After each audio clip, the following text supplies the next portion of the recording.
Азыр сабагыбыздын экинчи бөлүгү суроо жоопко кезек берсек. Интернет айдыңынан келген суроолордун топтому азыр 33-чү суроого келди. Андан кийин түз эфирден сиздердин дагы Инстаграмдан келген суроолоруңуздарга жооп берип кетмекчибиз. 33-чү суроо мындай экен. Мен эки баламды багып окутуп жүргөм. Акыркы 4 жылдан бери мени өзүмдөн кичине 10 жаш үй бүлөсү бар жигит койбой никесин алган. Бирок ачыкка чыгара элек, ушул тууралуу ачыкка чыгарыш керек. Негизи мусулмандарда жашыруун нике деген жок өзү. Шияларга окшогон тариздеги жашыруун нике деген жок. Күбөлөр болуп нике кыйылып бирок ата-энесине коомго айтпаган, бул жакшы эмес да. Анткени никенин максаты ушул. Пайгамбарыбыз саллаллаху алейхи ва саллям сахабаларга мүмкүнчүлүгү чектелген доорундагы имандуу адамдар келип, мүмкүнчүлүгү аябай чектелип жатат, эмне кылышым керек дегенде, тойду ачыкка чыгарып өткөзгөн деген. Адамдар таанып билсин. Жаман күмөндө калбасын, жаман ойдо калбасын. Аулим валау биша, бир кой союп болсо той өткөргөн дейт. Тойдун максаты ушул. Эл билиш керек. Булар ак нике менен адал жашоо кечирип жатканын. Анан экинчи максат бизде ошол ачыкка чыгарбаганы, эртең качан кааласа, иманы болсо жакшы, такыбачылыгы. Иманы такыбачылыгы жок болсо, иманы деген имансыз болуп, такыбачылыгы жок болсо, сизди таштап кетиши толук ыктымал да, зулум чектирип туруп. Атаңыздын астына барып өтсүн. Экинчи турмушка чыгасыз. 3-чү, 4-чү болобу, канткен күндө дагы сиз нике менен чыгып атасыз, барып ата-энеңиздин астынан кадимкидей алып кеткен болсун. Биринчини гана ошентип, экинчисини каалагандай калчыса болот деген сөз жок. 34-чү суроо. Биз Москвада үй бүлөбүз менен турабыз. 2 кызым бар. Мен таята таяненин колунда чоңойгомун дейт. Жубайым менен нике окутуп жатканда таятамдын атын айтып окутуп койгомун. Өзүмдүн атам менен мамилебиз жок. Апам экинчи турмушка чыгып кеткен. Биз никебизди башынан окутулбайт. Кудайым көрүп турат. Окутулбайт. Бирок мындан кийинкиге андайга жол бербеш керек. Кудайым көрүп билип турат. Баары бир сиз кимдин баласы экендиги билинип турат да. Бирок алдыдагы нерсеге жол бербешиңиз керек. 35-чи суроо. Биздин бир уул, бир кызыбыз бар. Ортолук 2 жаш. Айтайын дегеним, азыркы учурда кызым 11 айлык. Дагы кош бойлуу болуп калыпмын. Ошого алдыртсам болобу? Ден соолугума байланыштуу зрением, көрүүңүз начар. Эгер төрөсөң дагы начарлашат деген врач. Кызымды сүттөн чыгарсаң, анан операция мүмкүн деген. Жана кызымды кесарево менен төрөгөм, спираль койдурайын деп ыйлап өткөргөн күнүм болгон дейт. Бирок жолдошум ыраазы болгон эмес. Суроогу чоңоюп кетпесин деп кайрылган болчумун. Ошого сизден жооп күтүп калам, кечиресиз. Сал туура келбеген суроо берген болсом, Аллах ыраазы болсун дейт. Жок, эч кандай кечирим жок. Сиздин жашооңузга тиешелүү, күйөөңүз менен болгон жашоого тиешелүү бул өтө чоң зарыл суроолордун көч башында турат. Маселенин жообу мындай. Эгерде бир канча дарыгерден барып өтүп, ден соолугуңузга олуттуу зыян кетет, жашоо менен коштошуп каласыз деген коркунуч боло турган болсо, 120 күн болуп, балага жан бүт элек болсо, күйөөңүз менен акылдашып, жашооңуздан коштошуп калуу коркунучу бар десе, аалымдарыбыздын кээ бир бөлүгү анда ошондо уруксат деп айтышат. Анан өтө зарыл эмес, мисалы зренияңыз, көз көрүүңүз начарлап калышы мүмкүн жана башка десе, бул медицинада 100% айта албайт. Анткени медицинанын өзү мабниюн ала зоннил галиб дейт, баягы 50%дан ары 60-70 дарыгердин ошо канчалык окугандыгы, тажрыйбасына карап кете берет, бирок 100% кепилдикти Кудайым берет. 4 ай өтүп кеткен болсо, же жашоодо коркунуч жок, бирок мындай болуп калат десе, тобокел кылып эми бойго бүткөндөн анан алдырбай төрөгөнгө аракет кылыңыз. Кудайым ден соолук берсин, ар жагында арыланасыз. Демек, бойдон алдыруу 4 айга чейин эненин өмүрү менен коштошуп калуу коркунучу бар. Же кийин бала төрөй албай коюшу мүмкүнчү бар. Жатынга запкы келип калышы мүмкүн деген өтө оор маселелер келгенде гана бала алдырылат. Анан башка учурда алдырбаган жакшы. Ошол бала сиздерди бейишке жетелеген бала болот. Ден соолук сөз эле көрбөй калыш деген так айтылынбайт. Иншалла бала да аман эсен төрөлүп, ден соолугуңузга да жабыркап зыян жетпесин. Муну күчтүү медицинадагы дарыгер адамдар менен кеңешесиз. Экинчи маселе, анан күйөөңүз менен кийинки балдарда каранып, өзүңүздө витамин топтоп алып, андан кийин баланын сапаты менен биргеликте көп балалуу болууга аракет кылганыңыздар максатка ылайык болот. 36-чы суроо. Мени түйшөлткөн чоң маселе бар. Мен аялым экөөбүз деңиз. Аялым экөөбүз баш кошуп жашаганыбызга 20 жылдан ашты. Ортобузда 4 балабыз бар. Чоңдору студент, кичинеси окуучу. Өзүм ичпейм, чекпейм, намаз окуймун. 1 айдан бери жашоого болгон көз карашым өзгөрдү. Себеби Жубайым өзүнөн чоң киши менен менин көзүмө чөп салып жүрүптүр. Башкача айтканда, перепискаларын кокусунан эле көрүп калдым. Телефонун текшерсем 2 айдан бери мамиле куруп жүрүшкөн экен. Башында экөөсү тең мойнун алышкан жок. Кийин далилдеп берген соң аялым мойнун алып, шайтан адаштырып, ушул жолго түшүп калдым деп жатат. Мен азыр далилдер менен экөөсүнүн тең шерменделерин чыгарып, туугандарын айтсамбы, же тиги кишинин өзүн жазаласамбы? Кудай жазалайт. Кудай жазалайт, шариятта самасут пенде жазалайм деп чегин өткөрүшү мүмкүн да, киши колду болуп өмүр бою түрмөдө өтүшүңүз мүмкүн. Кудай жазалайт. Кудай ар кимдин өзүнүн эсебин берет. Экөөсү тең аттуу баштуу кишилер мага кеңешиңиздер керек дейт. Бул маселени сиз шашпай, жети ойлоп, жети өлчөп бир кесип кеңешесиз. Ортоңузда балаңыз бар экен, келинчегиңиз тообо кылып, окшош суроолор көп да келген. Келинчегиңиз өтө оор маселе, бирок келинчегиңиз чындап тообо кылып, балдар үчүн жашайлы деп сиз кечире алсаңыз, анда адашкандын айыбы жок, кайта үйрүн тапкан соң өтө оор маселе, билебиз. Бирок кечирим сурап, тообо кылып, балдар үчүн жашаш керек болсо, анда мындан кийинкисине жашап кетишиңиз керек. Жок, ушуну менен жашообуз болбойт десе, анда абирин антип айрандай төкпөй, Кудайым бардыгына күбө, анда талагыңызды беришиңиз керек. Бирок абирин төгүп, эртең алда жашаш керек. Балким тообо кылып өкүнгөндүр. Тообо кылып өкүнгөн болсо, ал адамдын күнөөсүн мойнуна коюу жакшы иш эмес да. Анан ошол нерсеге эмне түрттү? Кыргыздын аялдары көбүнесе, көбүнчө жеңил ойлуу эмес. Балким сиз тараптан кемчилик кеткен жокпу? Өзүңүзгө бир карайсыз. Дээрлик жетиштүү көңүл бура албай калдыңызбы? Кандай болду? Ошону дагы сара эсеп салып чыгыңыз. Эмне себептен буга түрткү болуп барды деп жакшы себептерин карап. Тообо кылып өкүнсө, тоготер жооп. Балдар үчүн жашайм десеңиздер, үй бүлөнү бузбай жашап кеткен жакшы. Ошол иштен биротоло жыйыштырып, жийиркенип токтоткон болсо, анан жок мен антип кечирип жашай албайм, мен кечире албайм десеңиз, анда башын бошотуп эле ажырашыш керек. Бирок аны уруп, бул токмакка алып жазалап, андай жолго уруксат эмес. Бирок албетте берки эркек менен сүйлөшөсүз. 37-ci суроо. Мусулман адамдар батыш психологдордун китептерин окуп, ошолордун ыкмаларын соода саттыкта же кандайдыр бир иште колдонсо болобу? Сурооңузду толук окуйлу, анан жооп берели. Мисалы, алардын ыкмаларынын бири адамдарды ишендирүү, алдоо жолу менен эмес, бирок аларга ишеним киргизүү жолу.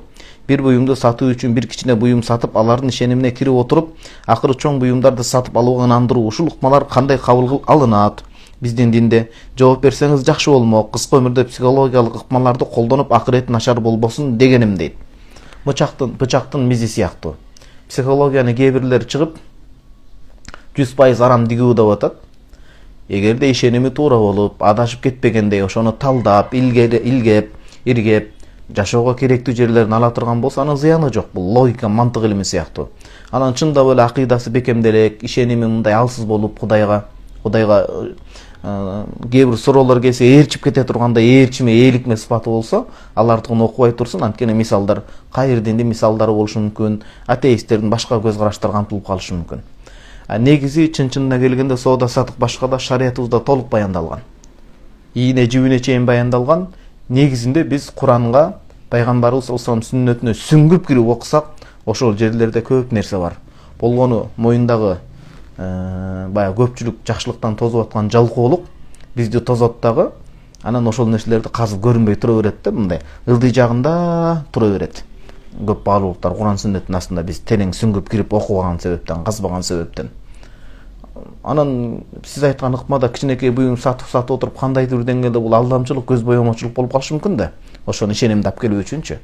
Мусулман адам чыгарган продукциясын же башканы пайдалуу болуп, зыян болбосо, азыркы мусулмандарды, адамзатты жалпы кырып жоюп аткан жөөттөрдүкү болбосо, ошол нерсени болгонун болгондой айтып, ашыртып, жабыртпай айткан болсо, ал ошонун өз ишенимдүүлүгү. Анан сөзсүз эле баягындай маркетология башка деп отуруп эле жабыртып, көбүртүп, бир жалганга бир чындыкка 10 жалганды кошуп, ал туура эмес. Ал жөөттөрдүн иши, ал кайыр диндердин иши болуп калат. Мусулмандын жоругуна, кыймыл аракетине жарашпайт. Кыскача, психологияны бычактын мизи сыяктуу бир тарапты арам колдонбогула, көмүп койгула дебейбиз. Пайгамбарыбыз саллаллаху алейхи айтат: "Ал-хикмату даллатул муъмин фа айна важада фаху аула биха." Таанышмандык момундун жоготкон нерсеси кайдан тапса алса болот. Жашоосунда ошо ишенимине доо кетирбей тургандай шарты, жакшы пайдалана тургандай болсо, мейли, ошого ээ чыга турган адамдар бар да. Анан ак карасын илгебей бардыгын ээрчип, ошону менен өзүндү өзгөлөрдү да сыгып кыйнап иманына доо кетире турган болсо жок, кийлигишпесин. Бирок эң чоң альтернатива бизде негизги нерсе булак. Бул ошо пайгамбарыбыз саллаллаху сөзү, Алла Тааланын Кураны болмокчу да, хадис сүннет болмокчу. Куран менен сүннет болмокчу. Ошого кайтып барышыбыз керек. Анан аалымдар ошону чечмелеп берет бизге.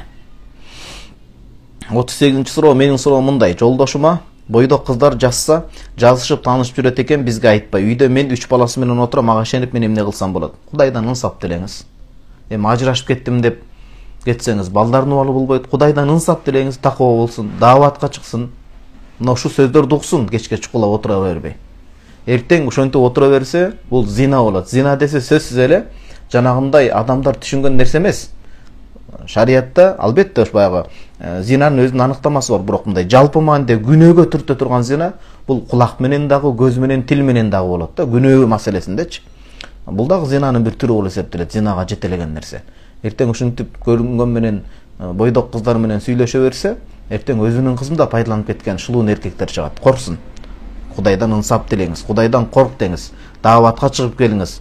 Мына Кудайга шүгүр, Кыргызстаныбызда диний эркиндик туура багытта, мазхаб карманган, акыйдасы түз, ошондой ишенимдүү устаздардан сабагына барып катышсын. Кыздар менен сүйлөшпөй, китеп окусын, өзүн жетиштирип, балдарын тарбиясына маани берсин. 39-суроо: дарычылыкка медициналык спиртке чыланган чөп настойкасы менен бир аз көлөмдө ичсе болобу, дары иретинде дейт. Азыр Кудайга шүгүр мурдагыдай эмес, медицинадагы дамп өсүп атат, адал альтернатива көп. Ошон үчүн адал альтернатива туруп, андайга барган жакшы эмес. Арак баары бир арак болот. Бир гана адалдыкы кечиктирип, же дарыгерлер ушунда десе, анда шариятта роддул мухтарда айтылат, бирок азыр андай бир кысталыш зарылчылык убакыт жок. Башка адал дары альтернативалар көп, ошону пайдаланыңыз бир тууган. 40-суроо: мен өзүм ичпейм, 5 жылдан өттү дейт. Жада калса бозо ичпейм дейт. Бозону ичпеш керек, азыр көп эле ачытылып, кычытылып кеткен да. Азыр жарым ичсин мейли, кымыз ичсин мейли, сүт ичсин, айран ичсин, бирок бозону ичпеш керек азыр. Бозо бардыгы эле спиртной болуп эметип калды көпчүлүк деңгээлдечи. Жада калса бозо ичпейм дейт, бирок ден соолукка байланыштуу күнүнө 2 мал 50 миллиграммдан ичиш керек экен самогон дейт. Ким айтты аны сизге ден соолук үчүн деп? Жогорку суроонун эле уландысы да бул. Алла Таала арамга шыпа койгон эмес, ал өзүнүн исключение убактысы бар. Ага азыр зарылчылык жок аны айтууга. Ошон үчүн адал эле дарын ичип дарыланыңыз. Сүт сарымай колдонуңуз, сүт колдонуңуз, башка колдонуңуз, 50 миллиграмм бир тамчы зарам болуп эсептелет арактыкка. 41-суроо: менин 2 айлык балам бар, 5 же 6 айлык болуп, бир аз алаксып калса, анан намаз окусам болобу, же ага чейин окубасам күнөөсү кандай? Бала ыйлап калат, намаз азыр окусам көп каза кыламбы дейми, мурунку балдарымда жетишпей көп каза болуп калчу эле. Жок, балаңызды ошол намаздын убактысына чейин карап, эртерээк ошону жайгарып, кийин намаз окуй турган убакыт болуш керек. Намаздын баштапкы убактысы бар, акыркы убактысы бар. Казага жеткизбей, ошону окуганга үлгүрүп аракет кылышыңыз керек. Анан бала деп отуруп азгырып баягындай эметилип калсаңыз, намазды каза кетирип калсаңыз, ал дагы болбойт, чоң күнөөкөр болосуз. Албетте сиздин баягы түйшүгүңүз, жүйөңүз бар, бирок баары күнөөкөр болосуз каза кетирген себептен. Ошон үчүн баягы акырында барып намаздын убагы чыгып кетпегендей, башка эч ким каралаша турган эч ким жок болсо, убакытты карап, кийин парзын тез окуй калыш керек болот, такыр болбосо. 42-суроо: азыркы тапта Кыргызстанда жарытарлык намаз окубай экинчи аял алам деген эркектерге кандай мамиле кылсак болот? Багымдатка турбайт, мечитке барбайт, TikTok, Instagram карап адамды кыжаалат кылат. Андайлар адилеттүү боло албайт, арам болот. Макруу болот. Экинчи аял ала элек жатып, биринчи аялына аялынын акысын бере албагандар, алар нафсин түздөш керек, тарбиялаш керек, жоопкерчиликке даяр болуш керек. Экинчи, үчүнчү аял ал бир гана төшөк рахат маселеси эмес. Катуу айтсам кечиресиздер, катуу эле айтыш керек болот кээ бир жерлерде. Ал ошол жетим жесирлерди, ошолорду, аялдардын саны көбөйгөндө ошол муктаждыгын өтөө, коомдо зинаны азайтуу, мындайча айтканда таза канды ой жүгүрткөн адамдар көп, мунун хикмат пайдалары бар.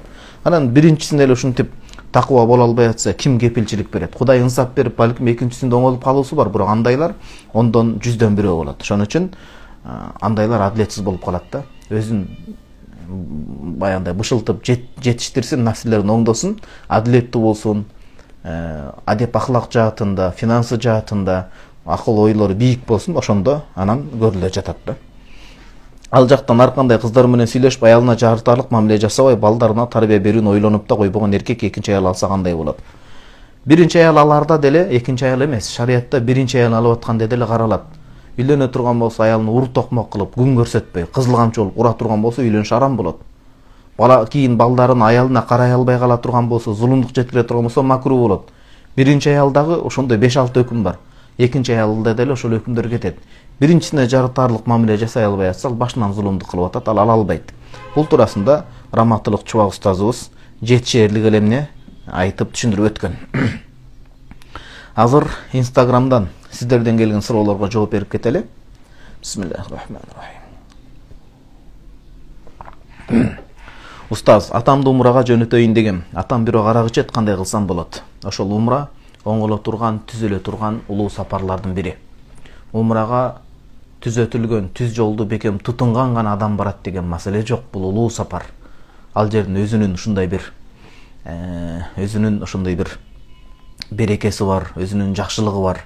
Пайгамбарыбыз саллаллаху чоңойгон, төрөлүп өскөн, Куранда, сүннөттө зикир кылынган берекелүү жерлер ажеп эмес, ошондой ниети түз болуп, ошол жерде жакшы адамдар менен бирге, жакшы адам жакшынын шарапаты дегендей, арагын коюп кетүүсү ажеп эмес. Кудайым аны тагдырына жазган болсо, өзүндө бир аз кызыгуу болуш керек, түшүндүрүү иштерин жүргүзүп, өзү теңдүү адамдарды алып келип, ошонун жакшылыктарын айтып жеткизсе, ниети бар болсо, анда барганы жакшы оңолуп келет. Анан ниети жок болсо, мажбурлаган жакшы эмес, даярдаш керек. Ассаламу алейкум дейт. Устаз, бир суроо бар эле. Намаз окуп жатып, башка сүрөлөргө өтүп кетсе, сажда кылыш керекпи? Аллах ыраазы болсун. Намаз окуп жатып, башка сүрөлөргө өтүп кетсе дейт. Эгерде биринчи сүрө, мисалы Фатихадан кийин 3 аяттай окулган болсо, бир сүрөдөн, ошол аят жетиштүү, барып баягындай рүкүүгө кете бергени жакшы. Анан бир сүрөнү баштабай жатып, кийинки сүрөгө кете бергени, бул макруh амал болот, бирок ал сажда сахва важип кылбайт. Сажда сахваны важип кылбайт, анын өзүнүн тартиптери бар. Сажда сахва парызды кечиктиргенде, важип амалдарды унутуп калганда жана башка учурларда.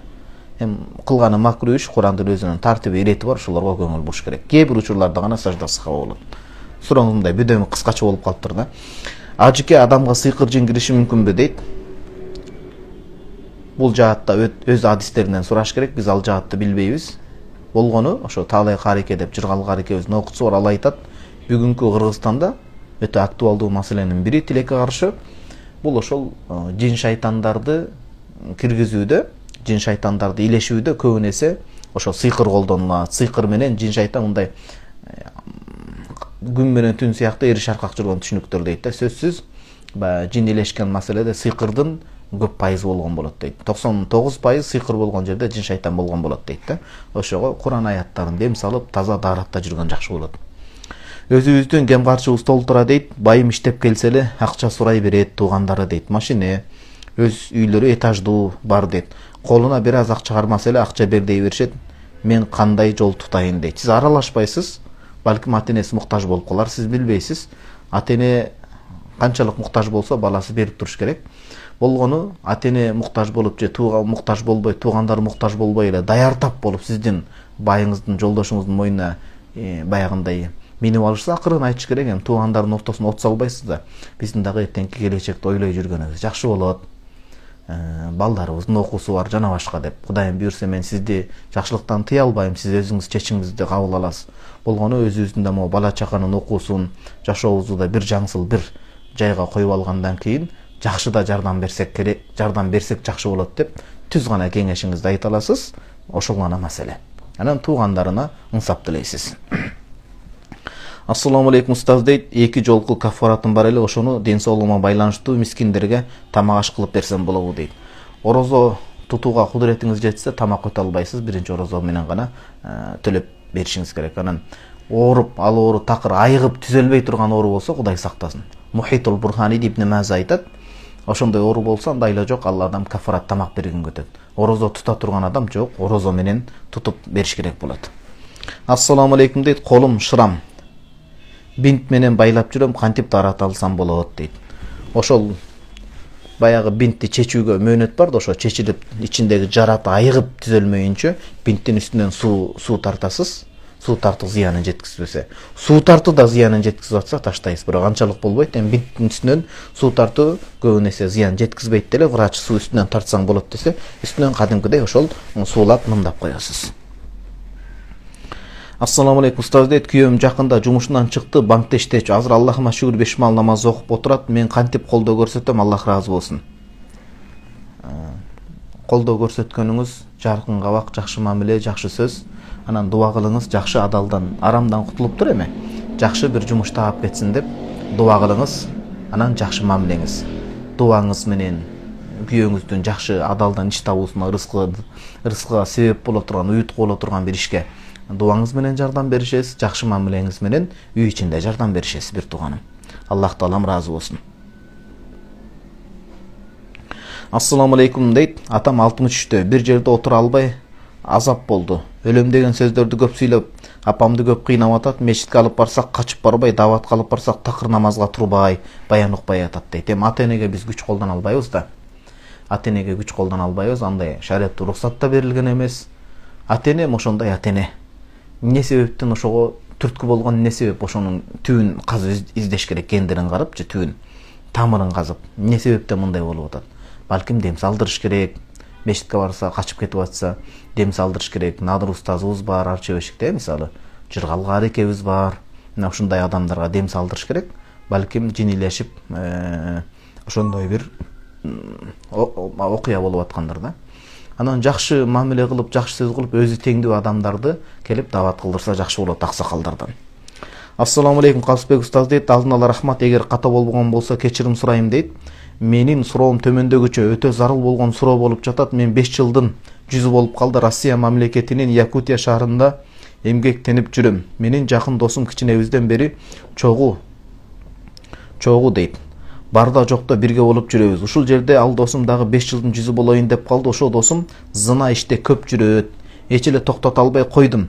Колум менен, сөз менен дагы айтып көрдүм. Ошо ишин токтотпой жатат. Акыры ошо ишке кетип жатканда ошо ишин жүрөгүм менен жек көрүп жүрөм. Ушул суроого катуу жооп берип өтүп кетиңизчи. Балким ушул жоопту укканда токтолуп калар. Бир канча устаздарды угат, зына ишине келгенде ошол сөздөрүн укпай коет. Канткенде токтото алам, устаз эртең акыретке барганда досум үчүн мен дагы жооп берип каламмы деп ойлойм. Ал досума эмес, өзүмө жооп бере албаймын устаз дейт. Аллах ыраазы болсун. Акыреттик дос ушундай болот, ыйманына, досунун акыретине күйүп бышып кыжаалат болгон. Сиздей досту бардыгына Кудайым насип болсун. Досуңузга айтыңыз, кайтар дүнүйө. Сен азыр чардап күлүп ойноп атасың. Устаздардын деле сабагын угат экенсиң. Эки эсе кыйынчылык болот. Билбей барган адамдыкы бир эсе күнөө болот. Сен эки эсе болот досумбай деңиз. Сен алымдардын угуп атасың ушул сөзүн. Анан ошол ишке бетбактык кылып жыйыштырып коюп барып атасың. Билип туруп баргандыкы жаман болот. Күнөөнү күлүп кылган тозокко ыйлап кирет деген алымдардын сөзү бар. Тозокко киргизген сиз биз эмес. Бирөөнү тозок менен айтканда мен сабагыма колдоно бербейм, ал Кудайдын иши. Бирок мындай күнөөнү ошентип машыкланып кылган адамдан акыбадыл эртең мындай бир күлүп жүрбөйт да акыретте. Билип туруп кылгандын жазасы оор болот. Экинчиси бул кайтар дүнүйө. Эртең жигит, эртең бар үй бүлө күтүш керек, үйлөнөт. Кандай аял келет буга? Ким кепилдик бере алат таза аял келеби дегенде? Эгер бул ишин токтотпосо. Экинчиси, эртең үй бүлөлүү болгондон кийин кыздарынын келечегине ким кепилдик берет? Мунун апасынын келечегине ким кепилдик берет? Бул тиякта ошол Якутияда ойноп күлүп жүргөндө жаман сөздү айтпай эле коелу, башка шылуундар жакындарын пайдаланып кетпесин да. Кудайдын адилет таразасы бирдей да. Жашоодо пайдаланып кетем, мен кыйынмын деген маселе жок. Экинчиден, ал жерде иштебей зына кылып жүрсө Кыргызстанга келсин. Ошо бизде могу тарбия, жүрөктө Кудай көрүп билип турат деген сезим жок да. Ошону орнотсун маяка.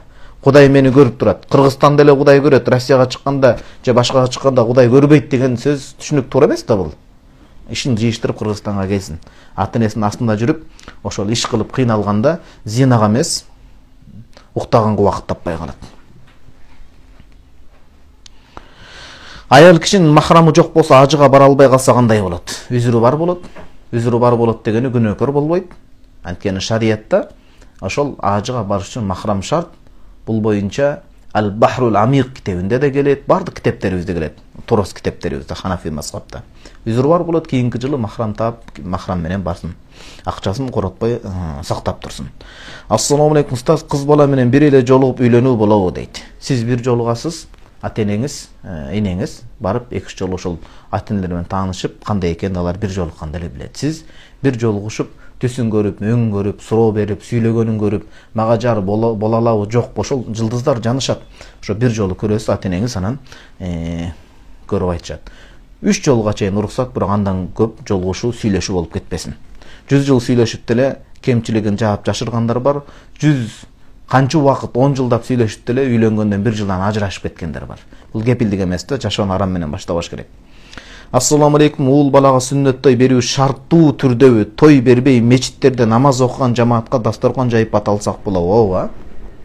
Болгону сиздин кошуналарыңыздын, биздин үрп адатка сиңип калган туугандарыңыздын акысы бар. Сиздин ата-энеңиз сүннөт тойлорго барып ихсан дейли жакшылык жеп көрүп калган да. Ошого сый катары мүмкүнчүлүк болуп атса, кошунаны, башканы ошо жакшы ниетте, булар намаз окубайт дегендей мындай эмес.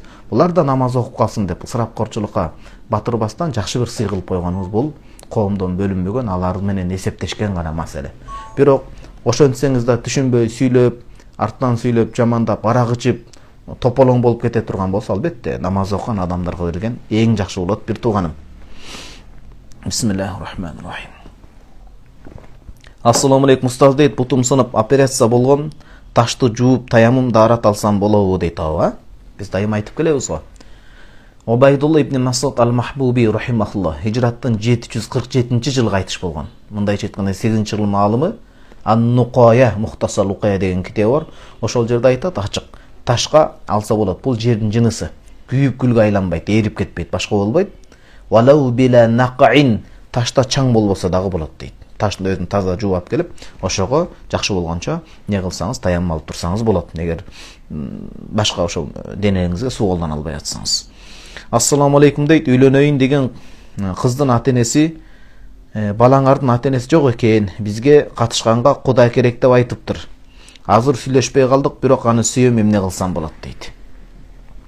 Сүйүүнүн өзү жетишсе экен да бир тууганым. Бул жүрөктөгү сезим, сүйүү үйлөнгөндөн кийин болот. Бул сезим жактыруу сезими болгон. Анан сизди жерип, сизди чанып, кыйнап аткан болсо, өзүңүздү жүрөк заада кылганыңыз жакшы эмес. Эмнеге дегенде, үйлөнүү бар, үйлөнгөндүн эртеси бар да. Жашоону реалдуу караш керек.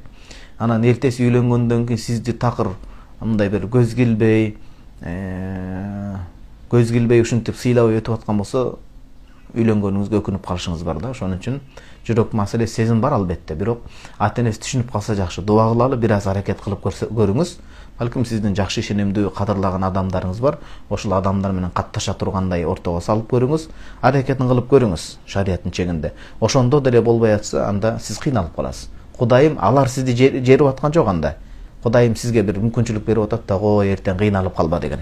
Ошондой бир тууганым. Аракетин кылып көрүңүз.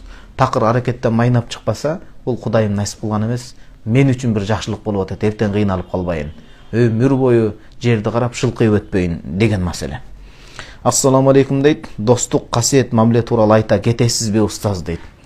Биз могу сабактачы Шейх Рамадан Бути устаздын Туура жолдун сырлары деген китепти окуп атпайбызбы? Ушул жерде келет, достук мамиле келет. Кененирээк ушул жерде сабакта сөз кылабыз, могу суроо жооптон алдым. Бирок эми сиз атайын жазыпсыз, 1-2 сүйлөм болсо да токтоло кетели. Достук деген мамиле, достуктун түрлөрү бар. Жана кыргыздар чечендик өнөрдө бөлөт го. Жөө чечен, кургак чечен, көсөм чечен, акыл чечен, баатыр чечен депчи. Ошондой эле достуктун түрлөрү дагы бар. Жалган достук бар. Бул байлыктын, бийликтин, убактылуу пайданы өндүрүш үчүн гана достук болот. Эгер ошол чында эле мындай чын жүрөктөн болсо, байлык үчүн дос болсо, тааныш үчүн дос болсо деген сөз, бул көчтөн өтпөй калат, Кудай сактасын. Экинчи достуктун түрү бар. Бул арам сүйүүдө достук болот. Качан ошол көңүлдөр калганга чейин дос болот, ал дагы акыр түбү жакшылык менен бүтпөйт. Тооба кылып оңолмоюнча. Үчүнчү достук бар. Бул дүйнө менен гана чектелет. Ниеттери түз, бирок дүйнөдө гана. Үчүнчү, төртүнчү достук бар. Достуктур бул ошол эте чоң достук болот.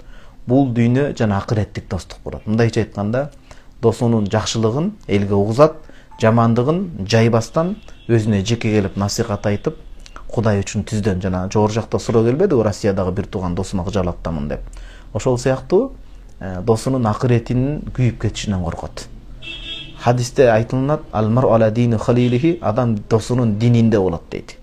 Бул деген сыныктан башкасы жыгыштуу, досу кандай болсо бул деле ошондой жака ооп ыктап кетет деген сөз да. Фалянзур ахадукум иля ман юхалил дейт. Силердин бирөөңөр кимди дос тутунуп атканын, кимди чөйрөсүнө киргизип атканына көңүл бурсун. Дос таасир этип коет дейт. Анан достукта кемчилиги менен кошо жакшы көрүү туура болот. Бул деген кемчилигине көз жумуу эмес. Жакшылыгын көрсө жакшы жүрүп, жамандын көрсө таштап кетүү, бул пайдалануу болуп калат да. Анан дос тутунууда бекем болуш керек, анан чыныгы достор аз болот. Чыныгы дос Алла Таала пайгамбарыбыз саллаллаху алейхи вассалам сиздин үй бүлөңүз болот. Үй бүлөдөн өтө турган дос жок. Кыскача ушундай азырынча. Ассаламу алейкум дейт. 40 күн даватка барган жакшыраакпы же 1 ай илим алып окуп келген жакшыраакпы? Бир тууганым экөө бири-бирине каршы келбейт. Эми сиздин ниетиңиз жакшыдыр, бирок мындай бир провокация алып бара турган суроо болбош керек да, бул чагымчылык суроосу болбош керек. Экөө өз кезеги менен жакшы. Илимге мүмкүнчүлүгү бар болуп, жаш болуп, окуган нерсесин жаттап калган болсо, илимден өткөн эч нерсе жок. Илим окуш керек ал адам барып. Анан илим окууга чолоосу тийбей, эстеп калбай, кыйналып калса, ал адамга эмне кылабыз анда? Оку деп окута албайбыз. Ал адамга көчмө медресе, даватка барышыбыз керек болот ал адамга. Ошол дават менен канча үйлөнөт жашоосуна, канча деген адамдар арагын койду, болгону тартип менен, ирети менен. Дин ушул иреттүүлүктү, тартиптүүлүктү үйрөтөт, башаламандык эмес. Ошон үчүн карап көрүш керек. Ал адам илимге шыгы бар болсо, ал адам азыр илим окусун жаштыгын. Анан Кудайым берсе, илим окугандан кийин, өзүнөн жахилдикти кетиргенден кийин, кулк мүнөзүн оңдоп билгенден элге жеткирип берет. Анын жакшылыгы алдыда буюрса. Анан илим окууга такыр мүмкүнчүлүгү жок болсо, ал адам даватка чыксын. Жакшылыктан куружулак калбасын. Ошондой бир тууганым. Ассаламу алейкум дейт. Устаз, жакшысыздарбы дейт. Кудайга шүгүр. Устаз, куфтанда 3-чү рекетинде биринчи дейт, Фатиха зам кунут окулабы же зам сүрөсү менен кунут дуа окулабы? Ушул нерсени түшүндүрө кетесизби? Жооп берип коюңузчу сураныч дейт. Куфтан намазынын 3-чү рекетинде. Куфтан намазы дебеңиз. Куфтан намазы Иша бул 4 рекеттик парздын айтылат. Андайын 2 рекет сүннөт, андайын витр важип деңиз. Баягы Ханафи мазхабта важип таанылган туурасы ошол. Ошонун 3-чү рекетинде болот. 3-чү рекетинде Фатиханы окуйсуз, зам сүрөнү окуйсуз. Андан кийин анан эмне кылынат? Кунут дуасы окулунат. Кунут дуаны окулуштагы важип болот бир тууганым. Ассаламу алейкум дейт. Күйөөсү жок умрага же ажыга барса болобу? Жооп бердик жогоруда. Эки самолетко дейт. Экинчи сурооңуз экен. Самолетко дейт. Учакка окулган намаздарыбыз үйгө келгенде дагы урет казасын окуйбузбу? Көпчүлүк алымдарыбыз жок окулбайт дейт. Алардын бири Шейх Шаннар, Саид Багдаш устаздарыбыз. Бул машакатка алып барып коюшу мүмкүн дейт да. Эми такыбачылык башка маселе, бирок окубаса ал карыздар болуп калган жок. Баягы жерге тийген жокко башка деши мүмкүн да, жок. Ал зарылчылык болуп эсептелет. Ассаламу алейкум устаз дейт. 2 күн катары менен өзүмдүн өлүп жатканымды түшүмдө көрдүм. Келме келтирип, азыр жан алган периште келет деп күтүп жатыпмын. Эмнени түшүндүрөт? Кыжалат болбоңуз, эми тагдырыбызда өлүм жазылынган, өмүр жазылынган. Бул дегени өлүм деген акыйкат бар. Ошого даярдык көрө жүрөлү деген сизге эскертүү жакшы түшө экен. Коркуп, өң алеттен калып, тамак аштан калып, үй бүлөдөн калып, коркуштун кажети жок. Мусулман адам ишеничи ошол үмүт менен коркунучтун ортосунда. Баягы коркунуч жашоодон мүнкүрөтүп койбосун да. Үмүт бир отоло жашоого үмүт арттырып, магдыратып койбосун. Үмүт менен коркунучтун ортосунда, ортолукту кармап кетесиз. Өлүм деген акыйкат бар. Эртели кечпи келесиң, жакшы даярдан из калтыр деген жакшы маселе бул. Ассаламу алейкум, суроом дейт. Кайненем башка динде Иса пайгамбарды Кудай дешет, күйөөм намаз окубайт, өзүм жоолуктамын. Жашоом кандай болот? Төркүнүмө кетейинби же жообумду алып кененирээк айтып берсеңиз. Күйөөңүз мусулманчылыкта калганбы же кандай? Күйөөңүз да кирип кеткенби? Күйөөңүз кирип кетсе, жообун алыш шарт эмес. Муртат динден чыкса, дароо никеси ажыратылат. Ал учурда нике, Кудай сактасын, автоматически дароо ошол замат бузулуп калат. Эми андай эмес чыгар, күйөөңүз иманда болуп, кайненеңиздин киргени күйөөңүздүн кирди деген сөз эмес да. Мусулман болсо, жок, күйөөңүз мусулман, никеңиз бар. Аны менен жооп алып кетсеңиз күнөөкөр болосуз. Бир гана кайненеңиз жашооңуздарга кийлигишип динге өт деп чатак коюп атса, күйөөңүз менен жакшы сүйлөш керек болот. Акыйкат дин ислам дини гана деп. Ассаламу алейкум, неге? Бир тууганым, муфтиятта текшерилген, жакшы жазылган китептерди окуй бериңиз, сөзсүз эле кемчилигин көрө бербей. китептерди текшерип чыгышат. Мындай суроолорго жооп бергим келбейт негизи. Ассаламу алейкум дейт. Күйөөмө уюп намаз окусам болобу? Экөөбүздө тең илим жок дейт.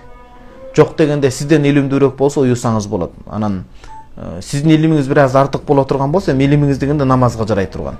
Анын намаз өтө албай тургандай болсо, өтпөй кала турганда уюбайсың да жеке-жеке окулат.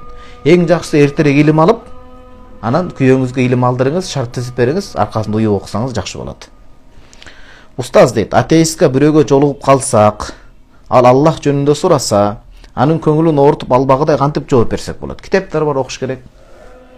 Шейх Шаровидин Ал-Адиллатул Маддият ала вужудилла. Көп китептер жазылган. Ошон үчүн мусулман окуш керек да. Анын көңүлүн оорутуп аткан жок, сиз аны акыйкатка жол көрсөтүңүз. Анын көңүлүн качан оорутасыз? Акыр кыяматта жолугуп туруп, неге мен ошондо жакшы илим билимге каныгып туруп айтып бербедиң?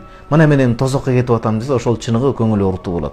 Анан бул дүйнөдө эле албетте сен тозоксуң деген болбойт. Кудай билет, ким өлүмдүн алдында кандай кетет. Балким ал эң такыба иман келтирип кетер. Диндин акыйкатын көрсөтүп бериш керек. Силерге көрсөтүп айткандай, дин бул баягындай бир гана куралчан топтордун дини эмес. Бул жанагындай эмес. Дин бул илимдин, билимдин, акыйкаттын дини. Мына Кудай Таалам Куранда айтып атат. Биз адам баласын эркек аял кылып жаратабыз дейт. Бул Кудай Таалам изилки заманда айткан эч бирөөгө эле үчүнчү бир полду чыгарбайт да. Энеден төрөлүп атканда. Же эркек же кыз болуп төрөлөт. Жашоо өзүнөн өзү бар болуп калат. Мына биз азыр видео эфир тартып атабыз. Бул жерде Билал деген инибиз, Аллах ыраазы болсун, бүт ушуну даярдап, тартиптеп, бүт ак столду башканап келип, эффектти чыгарып берип атат да. Бул өзүнөн өзү эле монтип отуруп сүйлөп аткан жокпуз да. Бул экранын аркасында канча деген адамдын мээнети бар, туурабы? Ошондой маселе бир тууганым.